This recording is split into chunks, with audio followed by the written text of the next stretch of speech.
தமிழே திராவிட மொழிகளுக்கு தாயும், ஆரிய சமஸ்கிருதத்துக்கு மூலமும் என்கிற ஒரு செய்தியை விளக்க கருத்தரங்காக நடத்தி கொண்டிருக்கிற தமிழக மக்கள் முன்னணி அதனுடைய தலைவர் பொழிலன் அவர்களே, இங்கு கருத்துரையாற்ற வந்திருக்கும் ஐயா வாலாச வல்லன் அவர்களே, பாவலரேறு பைந்தமிழ் கழக நிறுவனர் முனைவர் குணத்தவையன் ஐயா அவர்களே, இங்கு வரவேற்புரை ஆற்றி அமர்ந்திருக்கிற தெய்வமணி அவர்களே, இங்கு வந்திருக்கிற அறிஞர் பெருமக்களே, அனைவருக்கும் முதற்கண் என் நன்றி கலந்த வணக்கத்தை தெரிவித்துக் கொள்கிறேன். இந்த கூட்டத்திற்கு பெரும்பாலும் இணக்கமான கருத்துடைய நிலையில்தான் நாம் கூடியிருக்கிறோம். அதனால இதற்கு பின்னாடி இருக்கிற அரசியல் பற்றியோ மற்ற செய்திகளை பற்றியோ அல்லாமல் இதுல சில விளக்கமான நமக்கு தெரிந்த பதிவுகளை மட்டும் நான் பதிவிட விரும்புகிறேன்.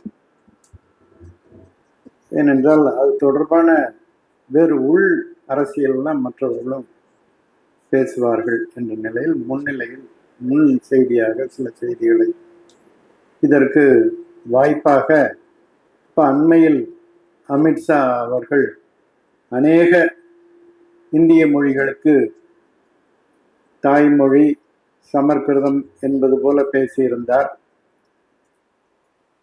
அந்த செய்திக்கு சரியான மறுப்பு நாம் தெரிவிக்க வேண்டும்.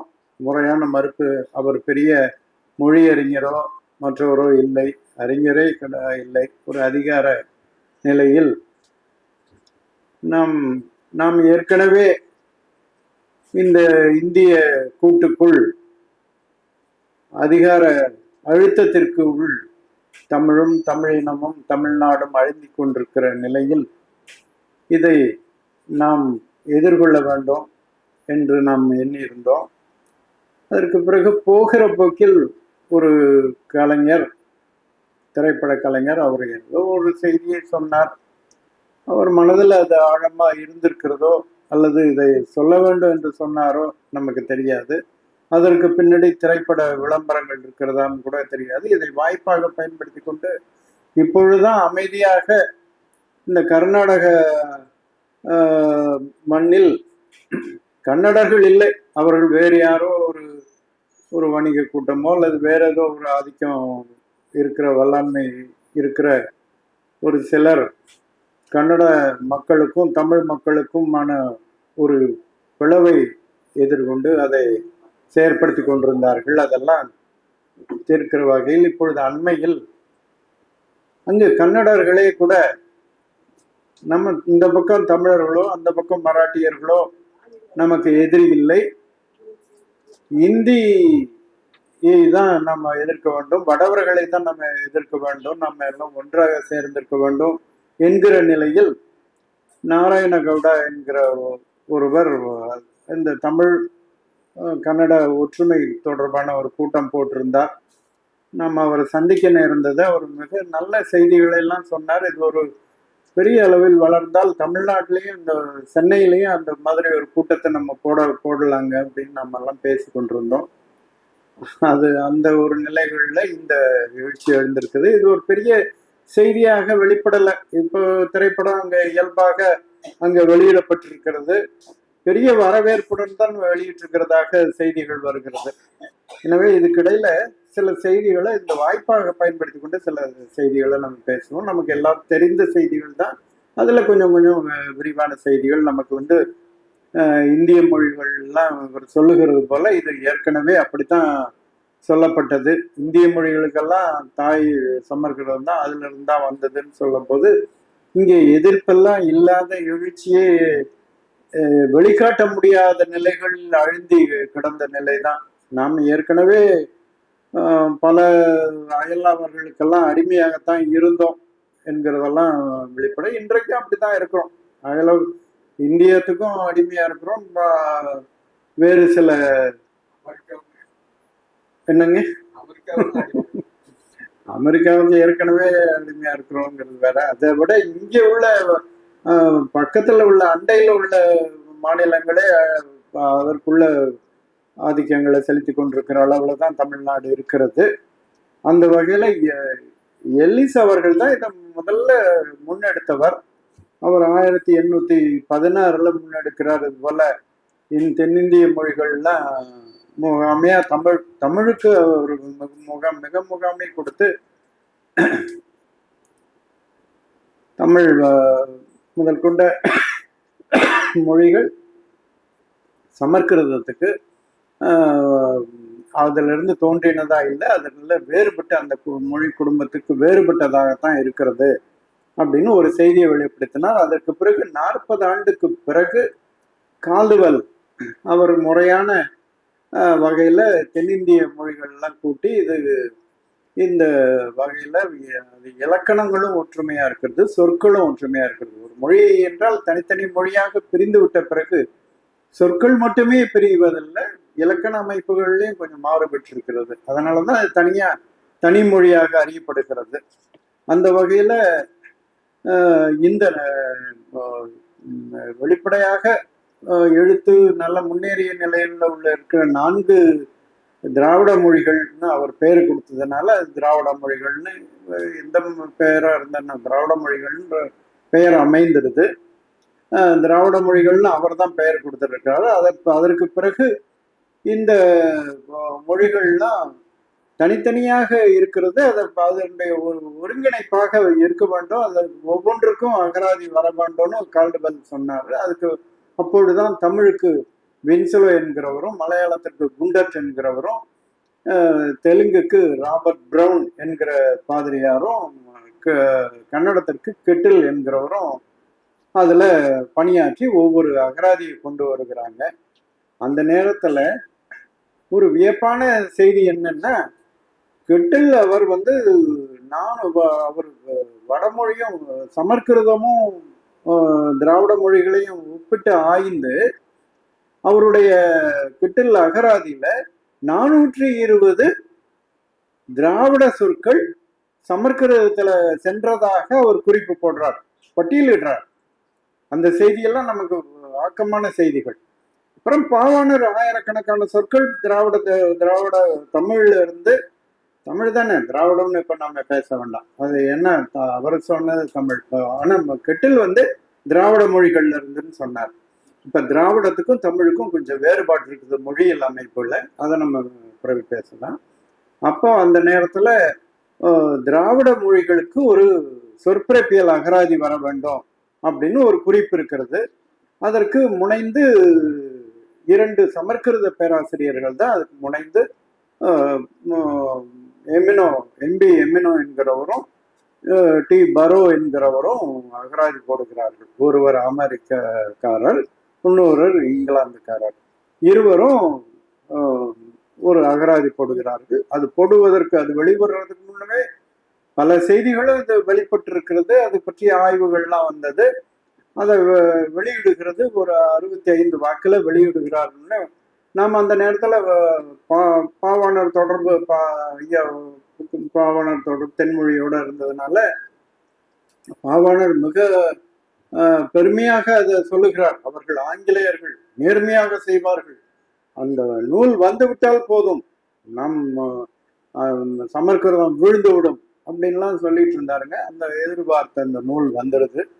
ஆனா அந்த நூல்ல ஒரு மிகப்பெரிய உழைப்பு அதுல யாரும் மறுக்க முடியாது.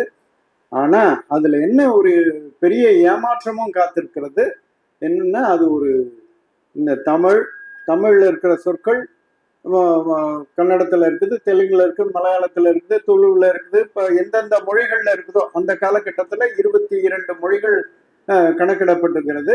இன்றைக்கு 26 மொழிகள், அதுக்கு மேலே சின்ன சின்ன மொழிகள் இருக்கிறது. ஆனா மொழிகள் என்ற அடிப்படையில் இந்திய அளவுல 300 மொழிகளுக்கு மேல இருக்கிறது. ஆனா ஒரு வரையறை வைத்தாங்க, 10,000 பேர், குறைந்தது 10,000 பேர் பேசணும். அப்பதான் அது மொழி கணக்காக எடுக்க முடியும், அதை நம்ம அந்த பட்டியலில் சேர்க்க முடியும்னு ஒரு கணக்கு எடுத்தாங்க.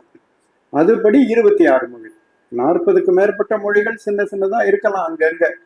ஆனா 10,000 பேர் அளவுல பேசக்கூடியது 26 மொழி திராவிட மொழிகள்னு கணக்கிடப்படுது. அப்படி கணக்கெடுக்கப்படுகிற பொழுது அந்த வகையில அந்த இனச்சொற்களை எல்லாம் காட்டுறாங்க. வாய சுப்பிரமணியம் என்கிற பேராசிரியர் இது பற்றிய இனச்சொல் ஆய்வு பற்றிய திராவிட மொழிகளுடைய இனச்சொல் பற்றிய ஆய்வு அவர் எடுத்துக்கொண்டார். அவர் எடுத்துக்கொண்டு அதை சொன்னார்.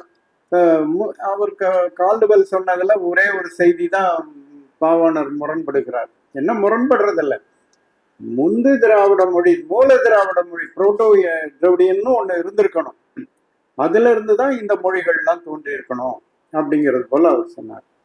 பாவாணர் குறிப்பு கொடுத்தது அந்த முந்து திராவிட மொழியே தமிழ் தான் அப்படின்னு சொன்னார்.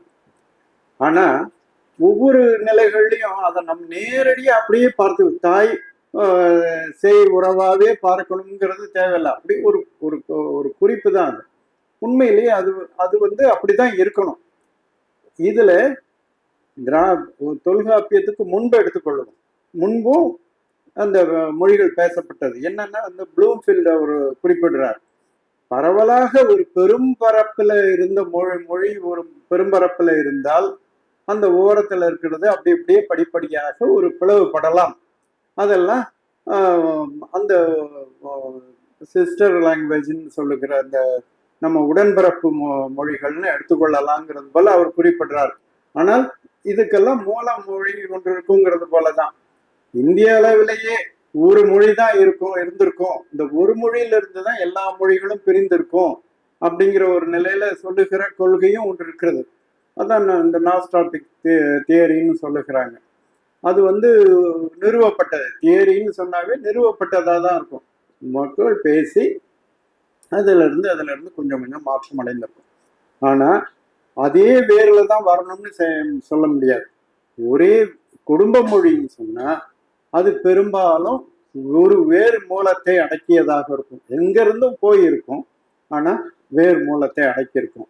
அப்படி இருக்கிற பொழுது இந்த வேறு மூலத்தை பார்க்கக்கூடிய, வேறு மூலம் அழியாத, அப்படியே தொடர்ச்சியாக இருக்கக்கூடிய அந்த சொல்லுகிற கால்டுவெல் சொன்னார் இல்லையா, முந்து திராவிடம், புரோட்டோ திராவிடியன், அந்த மொழியிலிருந்து கொஞ்சம் கூட அழியாத தொடர்ந்து வந்து கொண்டிருக்கிற மொழி தமிழ். இதுல தொல்காப்பிய காலத்துக்கு முன்னாடியும் தமிழ் இருந்தது, பல மாற்றங்களுக்கும் உட்பட்டது. ஆனாலும் கூட ஒரே ஒரு தொடர்பு என்னன்னா, தொடங்குற பொழுதே ஓரளவு செப்பமான மொழியாக தொடங்கினதுனால அன்றைய மொழி பேசினால் கூட இன்றைய காலத்துல புரிந்து கொள்ள முடியும். இந்த வட்டார வழக்கெல்லாம் கூட போனதுனா கூட புரிந்து கொள்ள முடியுங்கிற நிலை தான் இருந்தது. இதுல இருந்து புரிந்து கொள்ள முடியாத அளவுல சில மொழிகள் பிரிந்து போயிடுச்சு. அது சொற்களினாலையும் சொல்லுவாங்க. கன்னடம் எல்லாம் அதிகமான வட சொல் கலந்ததுனால பிறமொழி ஆயிடுது, அப்படி நம்ம மொழிகள்ல அப்படி சொல்லுகிறது இல்லை. என்ன இலக்கண அமைப்பிலையும் போயிடுது, பிரிந்து போயிடுது. இந்த அவர் ப்ளூம்ஃபீல்டு சொல்லுகிற இதுல ஒரு மூல மொழி இருக்கலாம் அப்படின்னு சொல்லுகிறார். அந்த மூலமொழி பாவாணர் குறிப்பிட்டது மூலமொழி தாய்மொழி அப்படின்னு சொன்னா அது தமிழ் தான். அப்படியே தொடர்ச்சியாக வருகிறது. ஏன்னா அன்றைய நாள்ல இன்றைக்கு யார் வந்தாலும் இலக்கியத்தை வந்தா கொஞ்சம் உண்ணி பார்க்க வேண்டியது இருக்கும். அவரே சொல்லுகிறது போல மொழிப்பொருள் காரணம் விழிப்பத்தோன்றா. கொஞ்சம் புரிந்து கொண்டாவே அந்த தாய்மொழியாளர்களுக்கு புரியும். அந்த நேட்டிவ் ஸ்பீக்கர்னு சொல்லக்கூடிய அந்த அந்த மூல மொழியை தாய்மொழியாக கொண்டவர்களுக்கு கொஞ்சத்துல புரிந்து கொள்ள முடியும். குழந்தைக்கு எந்த சொல்லுமே புரியாது, பெற்றோர்கள் பேசுறதுல இருந்தா மொழியை வாங்கி பேச கற்றுக்கொள்ளுது, மொழியை வாங்கி கொள்ளுது. அவர்களுக்கு பல சொற்கள் தெரியாது, கொஞ்சத்துல புரிந்து கொள்ளும். பொருளையும் அந்த மொழியும் சொற்களையும் இணைத்து பார்க்கறத புரிந்து கொள்ற ஆற்றல் வந்துடும். மொழியை மிக விரைவில் அது புரிந்து கொள்ளுது. ஒரு 5 ஆண்டுகள்ல ஒரு குழந்தை மொழியை வாங்கி கொள்ளுது. ஒரு 2 அகவை, ஓர் அகவையிலிருந்தே புரிந்து கொள்ளுகிற நிலைகள்ல 5 ஆண்டுகள்ல முழுமையா வாங்கி கொள்ளுது. இனிமேல் சொற்கள் தான் அதுக்கு மூளையில ஏற வேண்டும் என்கிற நிலையில மிக விரைவா புரிந்து கொள்ளுகிறது என்றுதான் மொழி சொல்லுது. மொழியல்ல இந்த இந்த நேரத்துல அந்த எம்என்ஓ எழுதின அந்த அகராதியில இனச்சொல் தொகுதியை சொல்லியிருக்கிறார் ஒழிய வேர் சொல்ல குறிப்பிடல. பாவாணர் முதல்ல அகராதி ஆங்கில அகராதியை தான் விருப்பப்பட்டு பார்க்கிறார். சிறுகவியிலிருந்து அவர் அதை ஒரு நூலை வாங்கி படிப்பாங்க. அகரா முதலியே பார்வைக்கு தான், மேற்பார்வை குறிப்பு நூலை குறிப்புதவி நூலா தான் பார்ப்பாங்க. இந்த சொல்லுக்கு பொருள் என்னன்னா அகராதியை புரட்டுவாங்க. ஆனா அவர் முழுவதுமாக பார்க்கிறதுக்கு காரணம் இதுல முகாமையான செய்தி. எந்த அகராதியா இருந்தாலும் சரி, பெரிய அளவுல அந்த இருதந்துறை ஆக்ஸ்போர்டு அகராதியா இருந்தாலும் சரி, பெரிய தொகுதியா இருந்தாலும் சரி, கையடக்க தொகுதியாக சுருக்க பதிப்பாக இருந்தாலும் சரி, அதுல எந்த சொல்லுக்கும் அதுல ஒரு குறிப்பு இருக்கும். என்ன குறிப்பு? கடைசியா குறிப்பு அது எந்த நூற்றாண்டுல தொடங்கினதுங்கிற ஒரு குறிப்பு இருக்கும். அந்த குறிப்பு அந்த C13 C12ன்னு போட்டிருக்கும். அந்த போல குறிப்பை தான் அவர் முதல்ல படித்தார். எந்த மொழியிலிருந்து வந்திருக்குது அவங்களுக்கு. சொற்பிறப்பியல்ங்கிறது ஆங்கில மொழியை பொறுத்தவரையில லத்தீனத்திலிருந்து வந்திருக்கணும், கிரேக்கத்திலிருந்து வந்திருக்கணும். அப்படி இருந்தால் அதனுடைய வடிவத்திலிருந்து போட்டிருப்பாங்க. ஆனா பிரெஞ்சுல இருந்து, பழைய பிரெஞ்சுல இருந்து, பழைய ஜெர்மன்ல இருந்து வந்திருக்கிறதா அப்படின்றத போட்டிருப்பாங்க. இதை தான் அவர் பார்த்தார். அதுல ஆரிஜின் அன்னோன்னு போட்டிருந்தா அதை தான் எடுத்து வரிசைப்படுத்தினார். அவருக்கு ஒரு வியப்பு காத்திருந்தது தான், அதெல்லாம் பெரும்பாலும் அந்த வேறு மூலங்கள்லாம் தமிழ்ல இருந்து கொண்டு போக முடியும் என்கிற நிலையை அவர் கண்டார். இதுதான் ஒரு மொழியியல்ல அறிவியல்னு சொல்லக்கூடியது. அதுல அறிவியலுக்கு புறம்பாக எங்கேயுமே பாவாணர் நடந்ததாக தெரியல. அறிவியல் நேர்மையோட தான் நடந்தது. இன்றைக்கு இன்றைக்கு இந்த செய்தி வந்த உடனே ஒரு பேராசிரியர், இவரும் நமக்கு நல்ல நெருங்கிய நண்பர் தான் இருந்தால், அவர் சொல்லுகிற ஒரு செய்தியை பாருங்க. அவர் யாருன்னா, நம்ம ஒரு பேரு சொல்லணுமா வேணும்னு கூட எல்லாம், பெருமாள் முருகன் தெய்வசுந்தரம் என்ன சொன்னார்ன்றத ஐயா சொல்லுவாங்க. அவர் சொன்னது, கமலஹாசன் கூறியது புதிய கருத்து ஒன்றுமில்லை. ஏற்கனவே தமிழ் தேசியர்களும் தமிழ் தனித்தமிழ் ஆர்வலர்களும் சொல்லி வருவதுதான், திராவிட மொழிகளான மலையாளம், தெலுங்கு, கன்னடம் உள்ளிட்ட மொழிகள் அனைத்தும் தமிழிலிருந்து தான் தோன்றியவை என்று சொல்வதோடு அவர்கள் நிறுத்திக் கொள்வதில்லை. உலக மொழிகள் அனைத்துமே தமிழிலிருந்து தான் பிறந்தவை என்று சொல்லி வருகிறார்கள். இதை பற்றி ஆசை பற்றிய அறையலுறும்னு ஒரு சொல்ல குறிப்பிட்டார். அது என்னன்னு நமக்கு புரியல.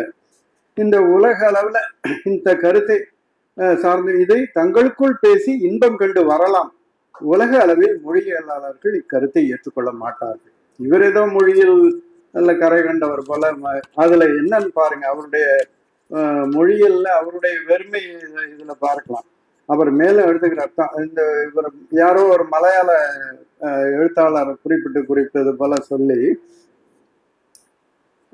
அவர் முக்கியமான மொழியலாளர் நோக்கையே நிறுத்துகிறார். மூல திராவிட மொழி என்ற ஒன்றிலிருந்துதான் பிற மொழிகள் அனைத்தும் பிரிந்திருக்க வேண்டும் என்னும் மொழியலாளர் கருத்தையே நானும் ஏற்கிறேன். அப்படியானால் அந்த மூல திராவிட மொழி எங்கே என்று கேட்கின்றனர். ஒரு கல்லை உடைத்தால் அது பல துண்டுகளாக சிதறிவிடும். மூலக்கல் எங்கே என்று கேட்க முடியாது. மொழியியலும் அப்படித்தான். தமிழில் இல்லாத மூல திராவிட மொழியின் சில கூறுகள் பிற திராவிட மொழிகள் தக்க வைத்திருக்கின்றன. இதே ஒரு தழுவல் தான். இவர் எடுத்துக்கொண்ட உவமை சரியே இல்லை. மூல திராவிட மொழி இல்லாத போயிடும்ன்ற போல சொன்னார். ஒரு கல்லை உடைச்சா துண்டு துண்டா போயிடும், அப்படியெல்லாம் இல்லை. அப்படியெல்லாம் சொல்லிட முடியாது. இவருடைய மொழியல்ல இவருடைய அடிநிலை செய்திகளை அவர் புரிந்து கொள்ளலைங்கிறது தான். ஒருத்தருக்கு நிறைய தெரிந்து வைத்திருக்கிறார், பலருக்கும் சொல்லி கொடுத்துட்டாருன்னா அதெல்லாம் போயிடுமா என்ன? ஆனா இதுல ஒரு வியப்பான செயல்பாடு என்னன்னா, இவர் சொல்லுகிறதுல ஒரு உண்மை என்னன்னா, பல சொற்கள் அங்க போய் தங்கி இருக்கிறது மூல மொழியில அழிந்து போயிட்டு. பல பாவாணர் எல்லாத்தையும் குறிப்பிடுறார். பாவாணர் குறிப்பிடாத பல செய்திகள் மற்றவர்களும் பின்னாடி வருகிறவர்கள் அதே போக்குல குறிப்பிடுற அளவுக்கு அவர் வாய்ப்பளித்திருக்கிறார். இந்த நம்ம சொல்லுக்கே எத்தனையோ சொற்கள் சொல்றோம். அந்த சொற்கள்ல சிலதெல்லாம் குறிப்பா சொல்லுவோம், சிறப்பா சொல்லுவோம், அதை பொதுவாக்கியிருப்பாங்க. அது போல எடுத்துக்காட்டு சொல் தான் நமக்கு நிறைய தெரியும். செப்புங்கிறது விடையளிக்கக்கூடியது, ஆனா அங்க பொது சொல்ல ஆயிடுது. பறைன்றது வலிந்து சொல்லக்கூடியது, அங்க பொது சொல்ல ஆயிடுது. நாம எல்லாத்துக்கும் பல சொற்களை நம்ம இழந்துட்டோம் நமக்கு. ஆனாலும் மீட்டுருவாக்கம் செய்து கொள்ளுவோம். எல்லாம் ஏதாவது ஒரு இடத்துல இருக்கும். தமிழ்ல ஏதாவது ஒரு இடத்துல இருக்கத்தான் செய்யும். இலக்கியத்திலேயோ அல்லது பேச்சு வழக்கிலேயோ எங்கேயாவது இருக்கும். அதுல சொல்லல. இப்ப நம்ம விளம்புதல்னு ஒரு சொல்லு சொல்றோம். விளம்புதல்னா யாருக்காவது புரியுமா? அவன் விளம்பினான் அப்படின்னா புரியாது. ஆனா விளம்புதல்னா பரவலாக சொல்லுதல். ஆனா விளம்பரம்னா புரியும். அந்த இடத்துல அந்த சொல் தேங்கி இருக்குது. அங்க இப்ப கன்னடத்துல மாடு அப்படின்னா செய்தல், மாடுத்தியா அப்படின்னா செய்தல்னு பொருள். இங்க மாட்டுன்னா செய்தல்ங்கிற பொருள்ல இருக்கு. நாம பயன்படுத்துறோம். செய்ய மாட்டியா அப்படின்னு எதிர்நிலையில பயன்படுத்துறோம். செய்ய மாட்டு அப்படின்னு சொல்றதில்ல. மாட்டையான்னா செய்யாத விடுவையா அப்படிங்கிறது போல பொருள் இருக்கு. இது எங்கேயாவது ஒரு இடத்துல தக்க வைத்திருக்கும், மீட்டு எடுத்துக்கொள்ளலாம். அதுபோல நம்முடைய பணி அதுதான். இப்ப நமக்கு இந்த சொற்பிறப்பியல் அகராதி, திராவிட சொற்பிறப்பியல் அகராதி போட்டிருக்கிறாங்க. 5000 சொற்கள் அளவுல அவங்க முதல் வெளியீடுல வந்தது. அப்புறம் 1000 சொற்கள் அளவுல சேர்த்திருக்கிறாங்க. 6000 சில்லற சொற்கள் இன்றைக்கு அது அகராதியில வந்திருக்கிறது. அதுல எங்கேயுமே எட்டிமாலஜி குறிப்பிடல. நம்ம ஆக்ஸ்போர்ட்ல ஒவ்வொரு சொல்லுக்கும் குறிப்பிடுறாங்க இயல்பான அகராதியிலேயே, ஆனா இதுல குறிப்பிடல. ஆனா இன்றைக்கு தேவனைய பாவாணர் அதற்கு பின்னாடியும் வந்தவர்கள் எல்லாம் ஏறக்குறைய 60க்கு மேற்பட்ட விழுக்காட்டு அளவுல ஒவ்வொரு சொல்லுக்கும் அவனுடைய வேறு சொல்ல கண்டுபிடிச்சிட்டாங்க. பலது வெளியிடாத இருக்கிறாங்க, வெளிவரும். அருளியாரவர் ஒரிஜினல் ஆரிஜின்ஸ்னு ஒரு தொகுதிகள் போட்டிருக்காரு. 5 தொகுதிகள் அணியப்படுத்தி இருக்கிறாரு. இன்னும் அவர் 100க்கு மேற்பட்ட தொகுதிகளும் வர்றதுக்கு வாய்ப்பு இருக்கிறதுங்கிறது போல சொல்லுகிறாரு. அது வந்தா நல்லது. அப்புறம் அரசேந்திரனும் பல இதை செய்கிறார். அவர் இதுல நம்ம முழுவதுமா நம்பிக்கை கொள்ளக்கூடிய செய்திகள் நிறைய இருக்கிறது. நம்பக்கூடிய செய்திகள் பலதும் இருக்குது. நம்ம இதுல நம்ம வேறுபாடு நம்ம பார்க்க தேவையில்லை. எது உண்மையோ அதை எடுத்துக்கொள்ளலாம். தவறுனா அந்த பாவாணர் சொன்னது தவறா இருந்தா கூட நம்ம என்ன அறிவியல். நியூட்டன் நேர்கோட்டுல போனது, ஒளி நேர்கோட்டுல தான் போகுதுன்னு சொன்ன போது ஏற்றுக்கொண்டோம். அப்புறம் அடுத்தது வந்தவன் நேர்கோட்டுல இல்லை அலை வடிவா போகுதுன்னா அதையும் ஏற்றுக்கொண்டோம். அப்புறம் அலை வடிவா இப்படி கோடு போல அலைவா நூல் போல போகல, உருண்டை வடிவா இப்படி போகிறதுன்னா அதையும் ஏற்றுக்கொண்டோம். அது அறிவியல் வளர்ச்சி. அதனால நியூட்டன் தவறு செய்தார்னு சொல்ல முடியாது. அந்த கால கண்டுபிடிப்பு. பாவாணர் அளவுல மிகவும் உழைத்திருக்கிறார். அந்த அளவுல இன்னொரு உழைப்பாங்களாங்கிற அந்த அளவுக்கு இப்ப நம்ம திராவிட தாயிலேயே அது எத்தனை ஆண்டுக்கு முன்னாடி வந்தது. ஏறக்குறைய அது இன்றைக்கு பார்த்தா 80 ஆண்டுகளுக்கு முன்னாடி வந்திருக்கு.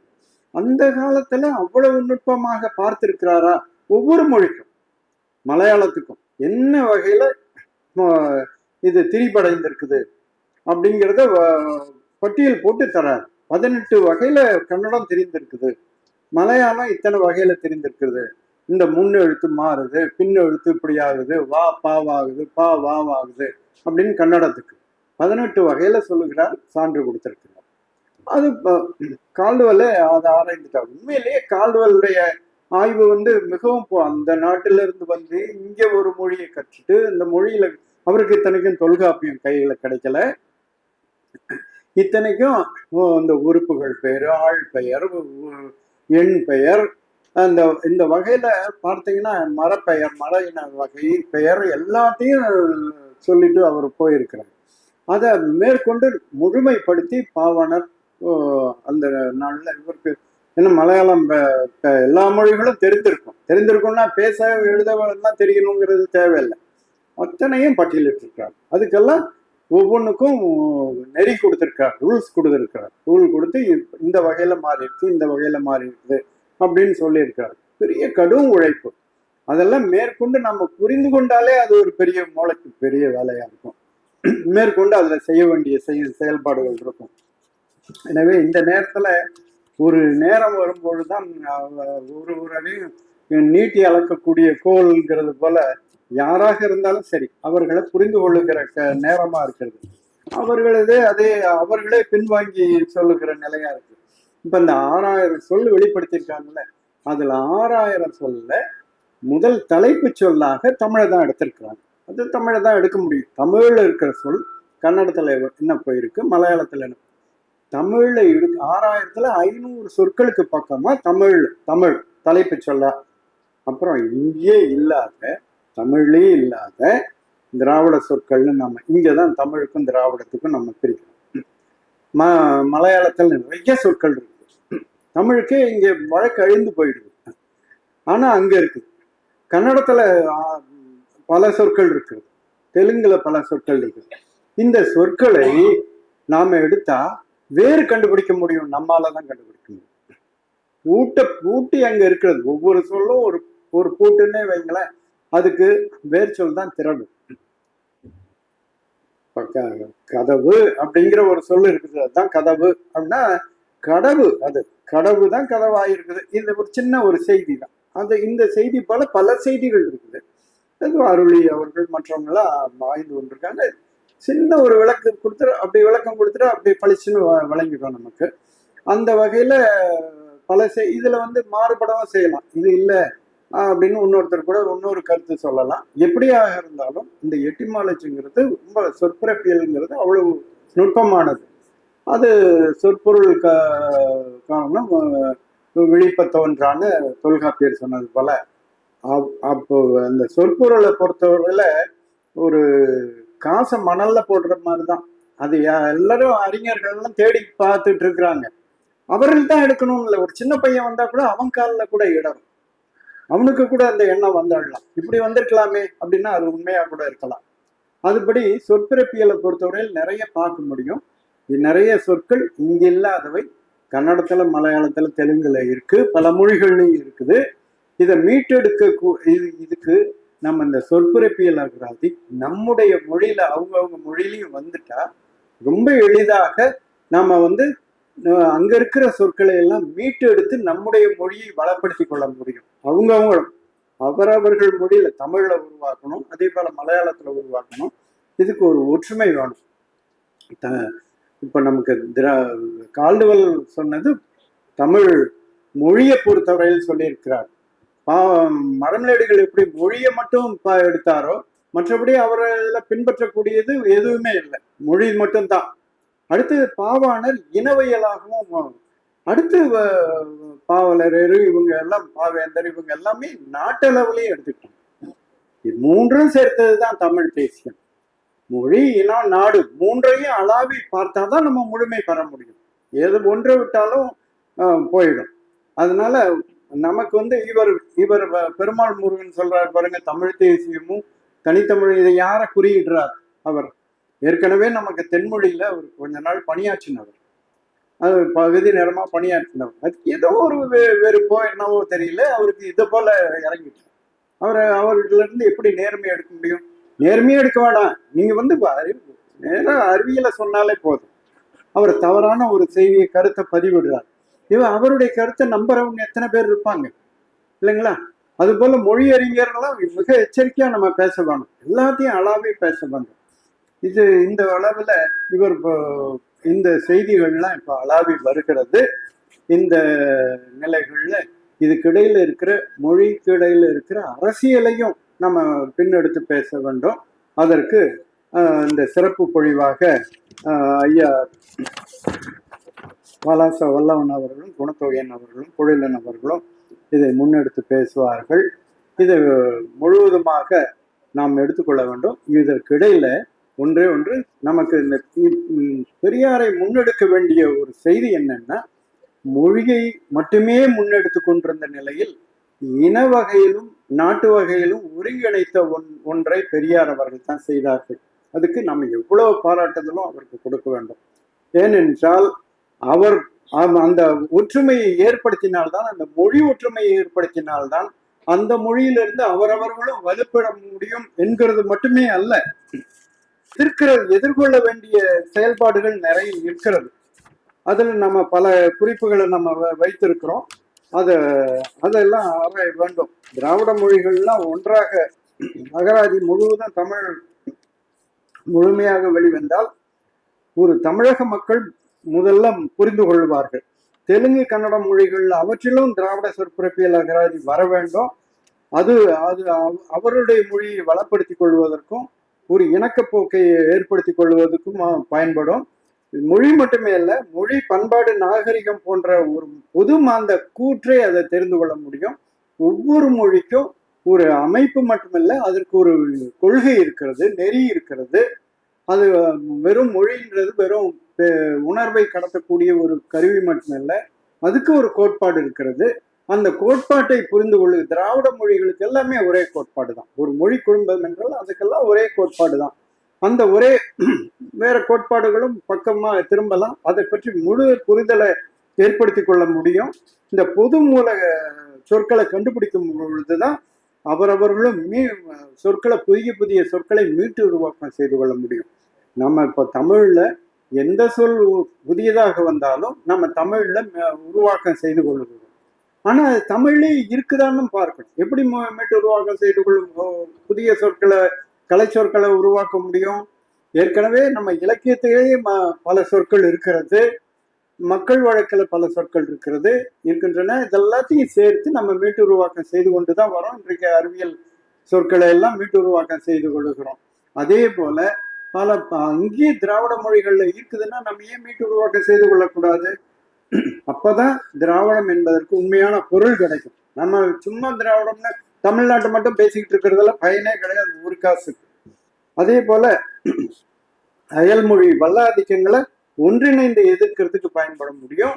அதே நேரத்துல இப்போ அந்த இதெல்லாம் எண்ணினாங்க ஐரோப்பாவில் எல்லா மொழியும் சேர்த்து அவங்க ஒரு பொது மொழியை உருவாக்கணும்னு எண்ணினாங்க பாருங்க. எஸ்பிரண்டோன்னு ஒன்று உருவாக்குனாங்க. அதுபோல தமிழ்லையும் இயல்பாக நாம உருவாக்க வேண்டியதில்லை. தமிழ்ல இயல்பாக வர்றதுக்கு வாய்ப்பு ஏற்படும். பொது மொழி என்றால் ஒரு பொது இலக்கணத்தையும் சில இதெல்லாம் பார்க்கும் பொழுது ஒரு இந்த படங்கள்லாம் வரும், திரைப்படங்கள்லாம் ஒரு கருத்தை முன்வைத்த படங்கள்லாம் எல்லா மொழியினரும் பல மொழிகளை படிக்கிறது போல, இந்த திராவிட மொழிகளுக்குள்ளவே பல புத்தகங்களை படிக்கிறது போலெல்லாம் செய்தி வரும். உண்மையிலேயே அது தேவையாயிருக்கும். அவர்கள் என்ன எழுதியிருக்கிறார்கள், இவர்கள் என்ன எழுதியிருக்கிறார்கள். முதல்ல எழுத்து வடிவிலேயாவது ஒரு பொது மொழி ஒன்று பறக்கிறதுக்கு வாய்ப்பு ஏற்படும். அந்த வாய்ப்பு வந்தால் எதிரியை வீழ்த்துவதற்கு, சமஸ்கிருதத்தை எதிர்கொள்வதற்கெல்லாம் எவ்வளவு இந்தியை எதிர்கொள்வதற்கெல்லாம் இப்ப சமஸ்கிருதம் எந்த நம்ம 10,000 பேர் சொன்னோம் பாருங்க.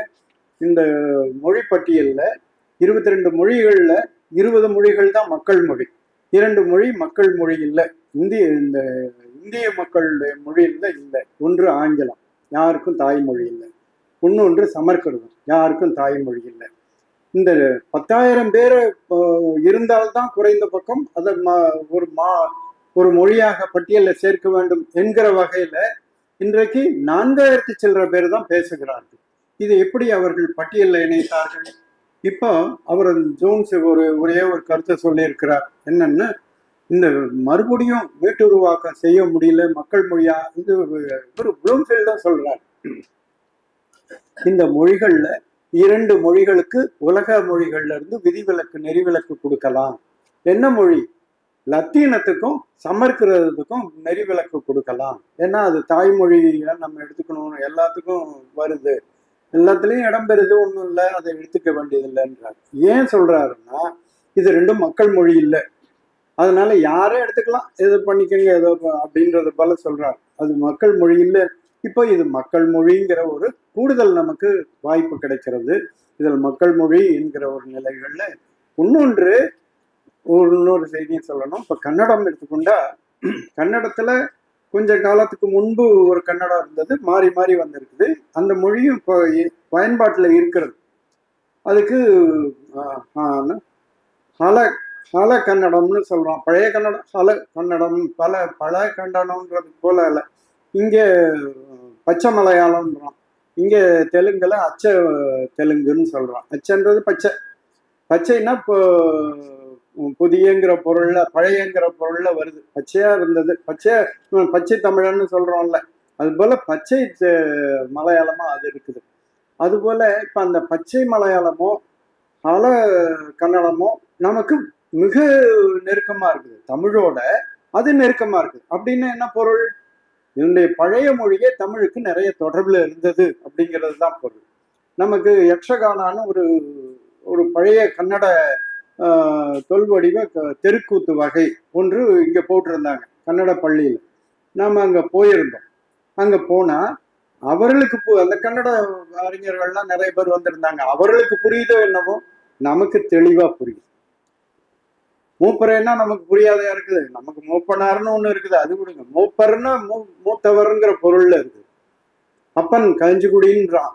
தெளிவா நமக்கு தமிழ்ல பேசுறது போலவே இருக்கு, சில சொற்கள் தான் புரியுது. அதனால பழைய கன்னடமோ பழைய தெலுங்கோ பழைய மலையாளமோ உள்ளுக்குள்ள போனீங்கன்னா மிக தெளிவாக புரியக்கூடிய அளவுல இருக்கிறது என்றால் நமக்கு தமிழோட அது நெருக்கமாக இருக்கிறது என்று பொருள். இந்த குறிப்புகள்லாம் வைத்துட்டு நம்ம பார்க்கும்பொழுது தமிழ் திராவிட மொழிகளுக்கு தாயாக இருக்கிறது, சமர்க்கிறதுக்கு மூலமா என்கிறத ஒரு கோணத்துல பார்க்கும்போது கிட்டல் அவர்கள் 420 சொல்லுகிறார்கள். 420 மூல சொற்கள். 420 ஒரு துணை சொற்கள்லாம் நிறைய வரும், மூல சொற்களை சொல்லுகிறார். அப்படி சொல்லும் பொழுது அதெல்லாம் பாவாணர் இன்னும் ஆயிரக்கணக்கான சொற்களை வடமொழிய இதெல்லாம் நம்ம படிக்கணும், படிச்சுட்டு பேசணும், சும்மா நம்ம பேசிட்டு இருக்க கூடாது. அதெல்லாம் அது பார்க்கும் பொழுது ஆயிரக்கணக்கான சொற்களை இங்கிருந்து போனது வடமொழிக்கு போனதுங்கிறதெல்லாம் காட்டுவார். எனவே வடமொழிக்கு மூலமாக பல சொற்கள் விளங்குகிறது. இன்னும் கேட்டா உலக மொழிகளுக்கெல்லாம் இவர் சொல்றாருல, உலக மொழிகள்லாம் சொல்லி அது தங்களுக்குள் இன்பம் அடைந்து கொள்கிறார்கள். அதெல்லாம் இன்பம் என்ன இன்பம் நமக்கு இருக்குது? நம்ம எதையுமே சரியான நேர்மையான வகையில வருகிறது தான் நம்ம பார்க்க முடியும். நம்முடைய தாய்மொழிக்கு ஒரு பொய்யான ஒன்று நமக்கு கிடைக்கிறதுங்கிறதுல நமக்கு இன்பம் அடைய மாட்டோம் என்கிற வகையில் இந்த வாய்ப்பு இவர்களால், அமித்ஷாவாலையும் இந்த கமலஹாசனாலையும் நமக்கு இந்த வாய்ப்பை நம்ம பேசுகிறதுக்கு ஒரு வாய்ப்பை இந்த தமிழக மக்கள் முன்னணி ஏற்படுத்தி இருக்கிறது. அதற்கு நன்றி கூறி இந்த உரையை முடிக்கிறேன், நிறைவு செய்கிறேன். வணக்கம்.